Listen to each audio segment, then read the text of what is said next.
भारत की आजादी को कई दशक बीत चुके थे। समय बदल गया था, शहर बदल गए थे, तकनीक बदल गई थी, लेकिन देश के कई हिस्सों में लोग अब भी एक ही सवाल पूछते थे, क्या वो सपना पूरा हुआ जिसके लिए आजादी मिली थी? दिल्ली के एक छोटे से मोहल्ले में अर्जुन नाम का एक कॉलेज छात्र रहता था। उसे इतिहास और राजनीति में बहुत दिलचस्पी थी। एक दिन उसने अपने दादा से पूछा, दादाजी, आपने आजादी के बाद का भारत देखा है?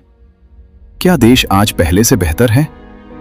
दादाजी कुछ देर चुप रहे, फिर बोले, बेटा, इस सवाल का जवाब आसान नहीं है। इन 70 से 75 सालों में भारत ने बहुत कुछ हासिल किया है, लेकिन कई समस्याएं भी बनी रहीं। दादाजी ने अपनी पुरानी यादें सुनानी शुरू की।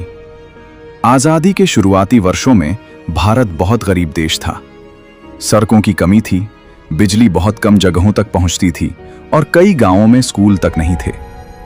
सरकारों ने देश को खड़ा करने के लिए बड़े फैसले लिए। बड़े बांध बनाए गए, कारखाने बने और नए विश्वविद्यालय खोले गए। धीरे धीरे देश आगे बढ़ने लगा। शहरों में उद्योग बढ़े, नई तकनीक आई और भारत ने विज्ञान और अंतरिक्ष में भी बड़ी उपलब्धियां हासिल की। लोग गर्व से कहते थे कि भारत दुनिया के बड़े देशों में गिना जाने लगा है। लेकिन दादाजी ने कहा, हर कहानी का दूसरा पहलू भी होता है।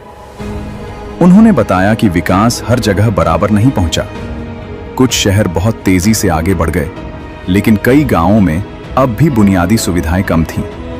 कहीं अस्पतालों में डॉक्टर नहीं थे, कहीं स्कूलों में शिक्षक कम थे। अर्जुन ध्यान से सुन रहा था।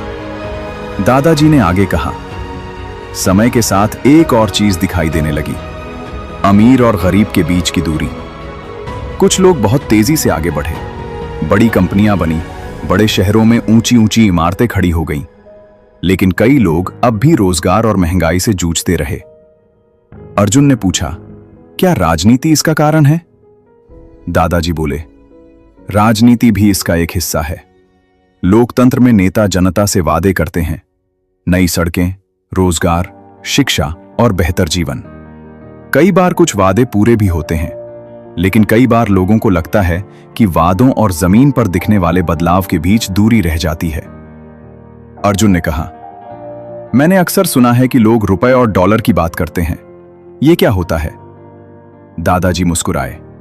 उन्होंने कहा, दुनिया की अर्थव्यवस्था आपस में जुड़ी हुई है।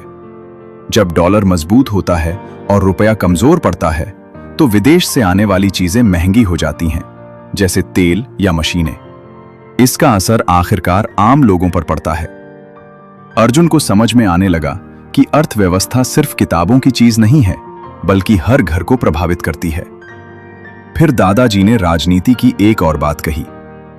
चुनाव के समय नेता बहुत से मुद्दों पर बात करते हैं, विकास, रोजगार, सुरक्षा, शिक्षा। लेकिन कभी-कभी लोगों को लगता है कि असली मुद्दों की जगह भावनात्मक मुद्दे ज्यादा चर्चा में आ जाते हैं। अर्जुन ने पूछा, इसका मतलब? दादाजी बोले, कभी-कभी समाज के अलग-अलग समुदायों के बीच बहस या तनाव पैदा हो जाता है। इससे असली समस्याओं पर ध्यान कम हो जाता है। अर्जुन कुछ देर सोचता रहा, फिर उसने कहा, लेकिन मीडिया तो इन चीजों को दिखाता होगा। दादाजी बोले, मीडिया लोकतंत्र का एक महत्वपूर्ण हिस्सा है। उसका काम है जानकारी देना और सवाल पूछना।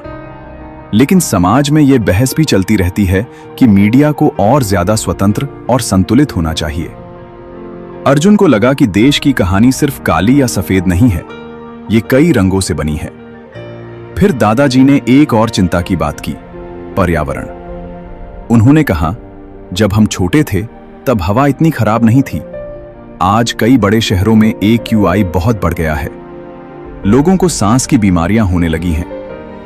अर्जुन ने सिर हिलाया। उसने खुद भी सर्दियों में धुंध और प्रदूषण देखा था।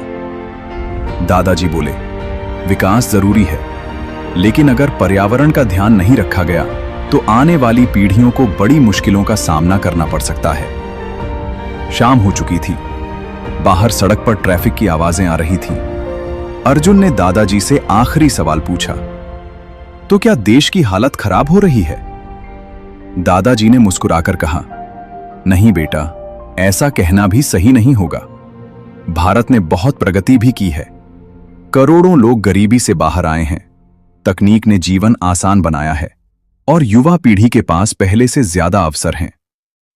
फिर उन्होंने गंभीर होकर कहा, लेकिन एक बात याद रखना, लोकतंत्र सिर्फ नेताओं से नहीं चलता। लोकतंत्र तब मजबूत होता है जब नागरिक पढ़े लिखे हों, जागरूक हों और सवाल पूछने की हिम्मत रखते हों।